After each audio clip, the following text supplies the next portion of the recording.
Less than 48 hours before he leaves office, Governor Glenn Youngkin is talking about his time in office, his regrets, and what he'll do next. Tyler Englander sat down one-on-one with Governor Youngkin.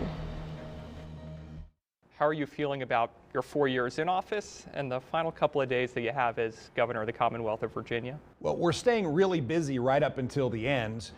You may have seen that we had 2 economic development announcements yesterday. We're working on another one for tomorrow.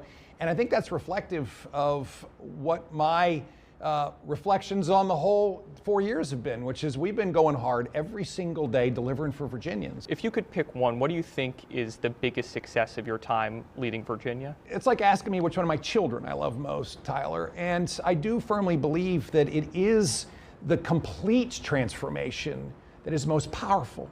We've seen it across the state, and we've also seen it in communities like Petersburg, where you don't just pick one initiative. You have 6 platforms with 62 initiatives and you execute against all of them. And we did that at the state level. And what we've seen is Virginia soar. Is there anything you regret from your time as governor? Is there something you came in saying, I want to do this as governor, but you didn't get quite across the finish line? Well, we really accomplished everything on our day one game plan when we came in, which was vast.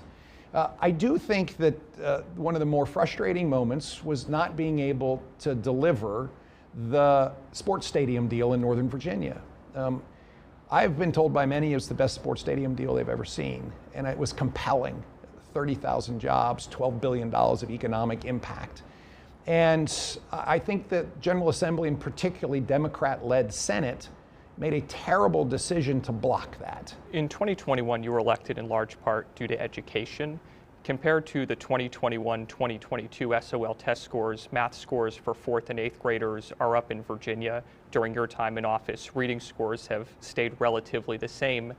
Is the mixed results a sign that perhaps your education initiatives haven't done quite as much as you had hoped? Absolutely not. And in fact, what we see from all of the test data are 2 big, clear messages.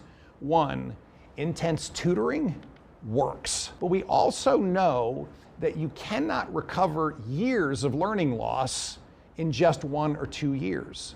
It takes time. You told Fox News this weekend that you thought J.D. Vance would make a great Republican nominee for president. Should people take that to mean that you're not going to seek the Republican nomination for president? And is being J.D. Vance's running mate something that you have interest in? Tyler, from the minute that I was elected, and I really went back and confirmed this, within the week of being elected governor, I wasn't even governor yet, people started asking me about my future. And I gave everybody the same answer then, and I've consistently given it, which is Virginians elect a governor for 1 4-year term. What an honor it is to serve. And many politicians think about what's next all the time. And I have stayed focused on Virginia for 4 full years, minus 3 days. And so I'm going to stay focused. We're going to finish strong, and I think we can deliver to the next governor the strongest Virginia ever.